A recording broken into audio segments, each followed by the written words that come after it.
So dear students, हम इस वक्त रेन अम्ब्रेला प्रॉब्लम को डिस्कस करेंगे। रेन अम्ब्रेला प्रॉब्लम होती क्या है? रेन अम्ब्रेला प्रॉब्लम का मतलब ये है कि एक मैन है जो कि रेन में है, ठीक है, उसके ऊपर बारिश हो रही है, उसको अम्ब्रेला का ओरिएंटेशन पता करना है, या हम जानना चाहते हैं बेसिकली किस डायरेक्शन में वो अम्ब्रेला का ओरिएंटेशन रखे या डायरेक्शन रखे अम्ब्रेला का, सो दैट वो रेन से अपने आप को प्रोटेक्ट कर सके, ठीक है। इसके लिए हमें कौन सी वेलोसिटी की जरूरत है? इसके लिए हमें सबसे इंपॉर्टेंट जो वेलोसिटी की जरूरत है वो कौन सी है? Velocity of rain with respect to man, ठीक है। ये अगर हमें पता लग जाए कि रेन की क्या वेलोसिटी है विद रिस्पेक्ट टू मैन, तो अगर हमें ये पता लग जाए तो कानून ये है कि जिस डायरेक्शन से रेन आ रही होगी उस डायरेक्शन में अम्ब्रेला की स्टिक को रखना है, ठीक है। एक अम्ब्रेला बना देते हैं, suppose this is the umbrella, इसको यूं मोड़ भी देते हैं, ठीक है। तो ये जो स्टिक है अम्ब्रेला की, इसका डायरेक्शन अगेंस्ट द रेन होना चाहिए, यानी रेन इसके ऊपर ऐसे पड़नी चाहिए। मेरी बात समझ में आ रही है? अगर ऐसे पड़ेगी तो मैन अपने आप को प्रोटेक्ट कर सकता है अम्ब्रेला की मदद से रेन से अपने आप को, ठीक है। अब होता यह है कि ऐसा तो है नहीं कि एक आदमी जाके रेन के अंदर खड़ा हो गया। आमतौर से ये होता है कि अम्ब्रेला का पर्पज़ ये होता है कि अम्ब्रेला को लेकर एक जगह से दूसरी जगह आदमी जाता है, ठीक है। तो उसके पास कुछ वेलोसिटी होती है। तो हम कुछ प्रॉब्लम एनालाइज कर लेते हैं इसकी। हमारा मानना ये है कि जो वेलोसिटी, जो रेन है, सपोज ये रेन ड्रॉप है, क्या चीज़ है ये रेन ड्रॉप है, ठीक है। ये गिर रही है यूं डाउनवर्ड डायरेक्शन में, ठीक है। तो ये बेसिकली क्या है? Velocity of rain with respect to ground. क्या मेरी बात समझ में आ रही है? एक आदमी है जो कि बेसिकली रोड के ऊपर जा रहा है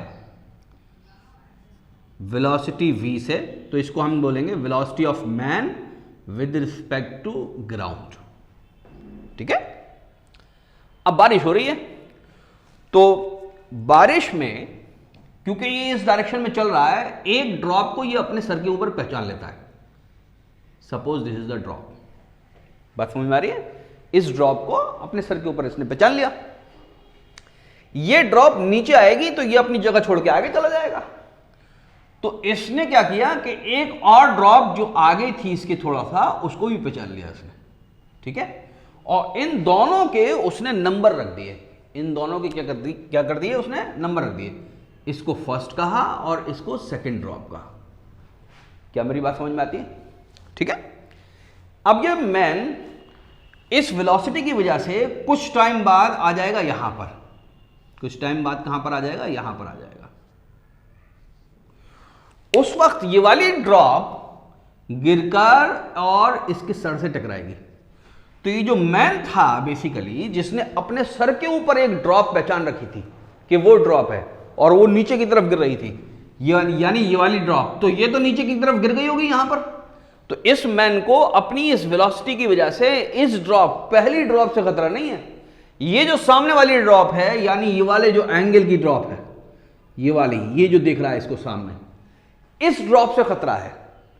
तो जिस डायरेक्शन में मैन चल रहा है, उस डायरेक्शन में, जो ऊपर की तरफ तिरछे डायरेक्शन में जो ड्रॉप नजर आ रही होगी, इसको उससे खतरा होगा। इसकी वेलोसिटी को और बढ़ा देते हैं थोड़ा सा, तो एक तीसरी ड्रॉप और पहचानवा देते हैं इसको, ये वाली तीसरी ड्रॉप। क्योंकि अब इसकी वेलोसिटी बढ़ गई, ये सारी ड्रॉप बराबर के टाइम में नीचे आएंगी, तो अब ये मैन कम टाइम में ही आगे की तरफ आ जाएगा, ठीक है। अब इसकी जो नेक्स्ट पोजीशन रहेगी वो क्या रहेगी? वो ये रहेगी, एक्सपेक्टेड पोजीशन ये रहेगी। तो ये वाली ड्रॉप नीचे आ चुकी होगी यहां पर। तो यानी इसकी ये जो वेलोसिटी है, ये डिसाइड करेगी कि इसको पहली ड्रॉप से खतरा है, दूसरी ड्रॉप से खतरा है, या तीसरी ड्रॉप से खतरा है, या दूसरे अल्फाज में ये कहिए कि इसको पहली ड्रॉप से अपने आप को प्रोटेक्ट करना है, दूसरी ड्रॉप से अपने आप को प्रोटेक्ट करना है, या तीसरी ड्रॉप से अपने आप को प्रोटेक्ट करना है। ठीक है, अब बात को समझ लीजिए। अब अगर हम इसको ये अम्ब्रेला पकड़वाना चाहते हैं, तो अगर इस मैन के पास ये वेलोसिटी 0 है, कोई वेलोसिटी नहीं है, ये खड़ा हुआ है, तो ये छाता यहां पर कैसे रखेगा? तो ये छाता यहां पर बिल्कुल ऐसे स्ट्रेट रखेगा। क्या मेरी बात समझ में आ रही? अगर ये इस वेलोसिटी से चल रहा है, यानी इसको सेकंड वाली ड्रॉप से खतरा है, तो ये छाता कैसे पकड़ेगा?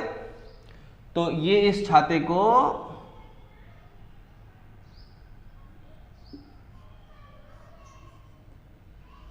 इस डायरेक्शन में पकड़ेगा, ये जो डायरेक्शन है ये वाला। क्या मेरी बात समझ में आ रही है? यानी ये छाते का डायरेक्शन हो जाएगा ये वाला। ठीक है, अगर इसको इस वाली ड्रॉप से खतरा है तो ये छाते को और तिरछा करेगा और ये रहेगा। क्या ये नजर आ रहा है? ठीक है, तो ये छाते का जो ओरिएंटेशन है, यानी कि ये जो इसकी मिडिल स्टिक है, ये वर्टिकल से कितना एंगल बनाती है, ये इस बात पर डिपेंड करता है कि वेलोसिटी ऑफ मैन है कितनी विद रिस्पेक्ट टू ग्राउंड। जितनी ज्यादा ये होगी उतना ही ज्यादा इसको एंगल क्रिएट करना पड़ेगा। क्या मेरी बात समझ में आ गई? ठीक, तो ये तो हो गई मोटी मोटी फिजिकल अंडरस्टैंडिंग की बातें। ठीक है, अब हम वेक्टर देख लेते हैं कि वेक्टर में क्या करना है बेसिकली। ओके, तो यहां पर इस बात को समझ लीजिए आप। ये वेलोसिटी ऑफ रेन है विद रिस्पेक्ट टू ग्राउंड, ये वेलोसिटी ऑफ मैन है विद रिस्पेक्ट टू ग्राउंड।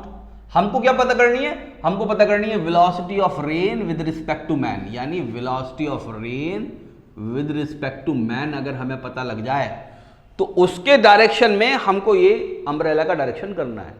क्या मेरी बात समझ में आ रही है? अब ये कैसे निकालेंगे? इसका डायरेक्शन डाउनवर्ड है, इसका डायरेक्शन इधर की तरफ है। हमको क्या निकालना है? Velocity of rain with respect to man. ये किसके बराबर होगी? ये होगी velocity of rain with respect to ground minus velocity of man with respect to ground. जो हमारा ऑब्जर्वर होता है, ऑब्जर्वर यही तो होता है जो बाद में लिखा जाता है, यहां पर जो लिखा गया m। ठीक है, तो ये ऑब्जर्वर है, इसी की वेलोसिटी को बेसिकली नेगेटिव साइन के साथ लिखते हैं हम। बात समझ में आई? तो ऑब्जर्वर की वेलोसिटी को माइनस कर देते हैं हम, जिसकी वेलोसिटी हमें निकालनी है ऑब्जर्वर की रिस्पेक्ट में। क्या बात समझ में आ गई? ये कैसा डिफरेंस है? ये बेसिकली वेक्टर डिफरेंस है। बात समझ में आ गई? तो अब देखिए, ये जो है ये है velocity of man with respect to ground. तो अगर इसका निगेटिव निकालेंगे तो क्या हो जाएगा? ये हो जाएगा minus velocity of man with respect to ground. क्या बात समझ में आती है? ठीक है, अब मैं आपको यहां पर समझा देता हूं। ये देखिए, यहां पर ये हो गया आपका velocity of rain with respect to ground, ये हो गया नेगेटिव साइन के साथ minus velocity of man with respect to ground. ठीक है, तो इन दोनों का जो रिजल्टेंट होगा वो बेसिकली क्या होगा? इन दोनों का रिजल्टेंट होगा ये हो जाएगा velocity of rain with respect to man. यही तो निकालनी है हमें। ठीक है, तो वो आ गई ये। ठीक है, और ये आपका जो एंगल है फ्रॉम द हॉरिजॉन्टल, यानी छाते का ये एंगल हॉरिजॉन्टल से।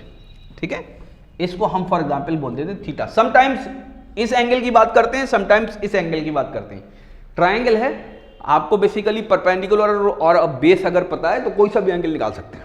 ठीक है, तो मैं ये हॉरिजॉन्टल वाला एंगल निकाल लेता हूं कि हॉरिजॉन्टल से उसको कितने एंगल पर पकड़ना है। तो ये जो थीटा हो जाएगा ये बेसिकली हो जाएगा tan inverse velocity of rain with respect to ground perpendicular divided by velocity of man with respect to ground. ठीक है, तो theta is equal to tan inverse. तो ये बेसिकली ओरिएंटेशन होगा फ्रॉम हॉरिजॉन्टल। ओके, अब इसकी प्रॉब्लम कर लेते हैं हम कुछ। इसकी प्रॉब्लम हम करेंगे तो और कई सिचुएशंस हमें पता लग जाएंगी। समटाइम्स ये हो सकता है कि ये जो मैन है ये बेचारा खड़ा हो और इसकी वेलोसिटी 0 हो, इस रेन के पास कुछ और हॉरिजॉन्टल वेलोसिटी भी हो। ठीक है, इट शुड बी नोटेड, आप ये मत समझना कि ये जो रेन है ये इसके पास एक्सेलरेशन ड्यू टू ग्रेविटी वाला फैक्टर भी है, यानी ये एक्सेलरेट होकर गिर रही है। इस बात को अपने जहन से निकाल दीजिएगा, क्योंकि इसकी जो वेलोसिटी है वो सैचुरेट हो जाती है और वो एक टर्मिनल वेलोसिटी पर पहुंच जाती है, उसके बाद वो वेलोसिटी नहीं बढ़ती। तो it is expected and understood that the rain is falling with constant velocity vertically downward. Okay, तो जो रेन की वेलोसिटी होगी उसको हम न्यूमेरिकल्स के अंदर कैसे लिखेंगे, मैन की कैसे लिखेंगे, ये चीज़ें जो ऐसे दिख रही हैं इतनी आसान लगने लग गई हैं, वो थोड़ी सी न्यूमेरिकल के अंदर पेचीदा हो जाती हैं, लेकिन अगर हम 2-3 न्यूमेरिकल कर लेंगे तो हमारे लिए ये चीज़ें साफ हो जाएंगी। आम तौर से JEE के अंदर इस तरह के सवाल पूछे जाते हैं। ओके, तो इसके न्यूमेरिकल करवा देता हूँ मैं।